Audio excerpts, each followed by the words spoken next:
Got the Jonas brothers in the house. Good to see you guys. Thank you Thanks so for much having for being us. here. I got to start with this. So much has happened in 20 years. Yeah. And I'm curious, what is the thing that you've learned the most about fame, success, and money that you could share with the world? Like the lessons you've learned about fame, success, and money, either from 20 years ago, like it coming into your life when you were just like riding around in a van with your dad, you know, the malls trying to like perform for 20 people, to then, oh, now it's a ton of it, fame everywhere, success, money, to 20 years later, how it's evolved. Oh man. For me, I think it's been interesting to have this relationship with fame for as long now as we have, because fame often doesn't equal success. It doesn't equal money. It's true. In fact, at times it can create more hurdles, and you know, preclude you from getting to those goals of success and money. And so I've had to redefine what the benchmarks of success look like at different stages, and also what realistic benchmarks of success and goalposts are financially. And the biggest learning in that has been that anytime I'm in my creative flow and doing something that's making me happy, the results are better. And it sounds very simple, and it also, I understand, sounds very privileged.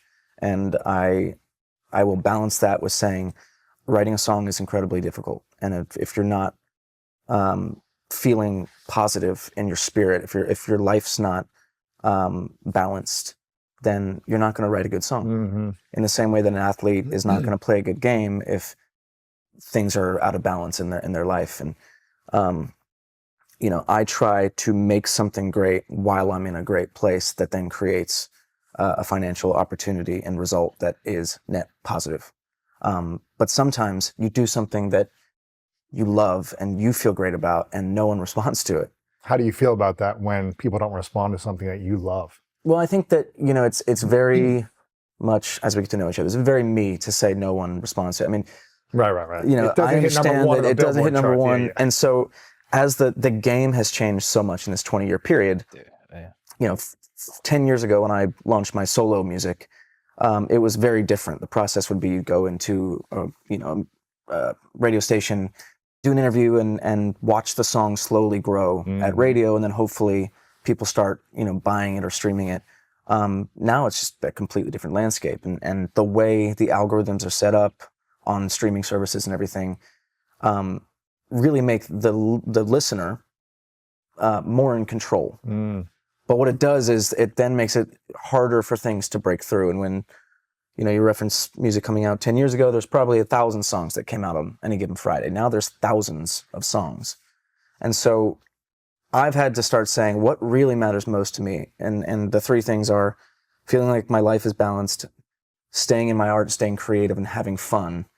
And then creating a sustainable touring business that doesn't depend on the success of a song on the charts, or it's more about super serving our fans who are absolutely incredible and have supported us for this 20-year period. And then if something starts to connect on a larger scale, it's just an added bonus. But I've you know, we have built the foundation to sustain without the need for an anomaly. And I think in any business, that is the key, is, you know, building something that can, where the floor is not going to fall out and the ceiling is attainable.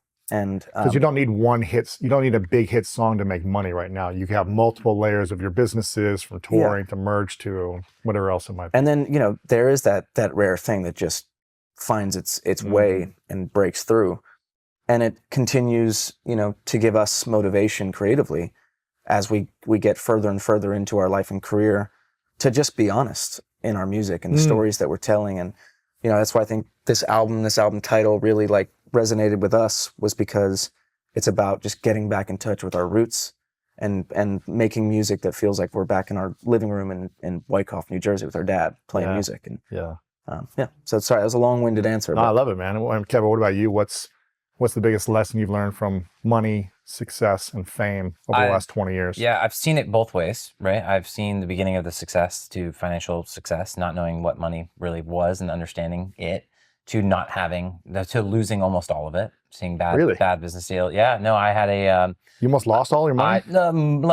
Yeah, most of it, down to the 10% left. Really? Yeah. When was this? About 9 years ago. Invested in a bunch of property and doing other things, and I was building at the time. And sadly, it just wasn't the right partnership. If you know what I'm saying, Can't really get too much into it. No, I get it. I get it. But the sad part of it is, I've learned a lot of lesson in that, and thankfully for life in general, like we had a second shot and bite at the apple with the band coming back together, and it actually was like kind of fortuitous in a way, like. I learned this lesson, never wanted to learn it, but I did. It's a painful lesson, man. But then at the same time, reevaluated how to approach life and from that perspective and looking to the future. And at the same time was able to really feel honored that we could have a second shot at it. And then I think from the business side of things, I look at our business as we are like a startup, like any kind of thing, right? Like starting artists and other things, they have an album that they work on. Their first album's most of the time, 20s, 18, whatever it is, they've worked on that album for 18 years before that album's out, right? That's their first album, is they're 18 years in the making. Then you have pretty much the pressure to put out another album a year later, 2 years later. So the window of time, the life you spend between projects can sometimes be important. I think we've learned that. I think it's helpful for us to do that. Live a little bit of life to talk about it, But then I think we look at I look at a band like ourselves as like a startup. You start in your garage, you're making music, you build your product, you go out, you get an investor. Our dad was our lead investor. Yeah, Right, our dad exactly. was our lead Yeah. investor. He supports you. You go on the roadshow. And all of a sudden, you get a second investment, and that's the label, and then you have distribution, and now there's so many more. What people forget about this business is that it is a business, and that what we do is like, oh, cool, you have to release this project, but the amount of stuff that comes with it, the amount of stuff that like happens on the backside of it to even make that a reality is challenging sometimes. And putting up a tour and having to make choices to where to go and what kind of venues to play, and these are all really complicated conversations and decisions that sometimes need to be made. So it's nice to be able to have teammates with these guys and on our management team that has been with us for so long. And I think, we're a good unit now, and sometimes it takes time to make decisions, and I think that's okay. I think for me, that's the hardship that I face. Like, I just want to make a decision and move and continue. Sometimes it's nice to, like Nick said, or Joe said, actually, to take it easy. Like, that's what I've learned, I think, in all of this is to take some time is okay to make a decision. You don't need to make it in the room. Thank you for watching this video. If you want more inspiring clips like this, make sure to click right here to subscribe and click right here to watch that next video that is specific to support you in your life.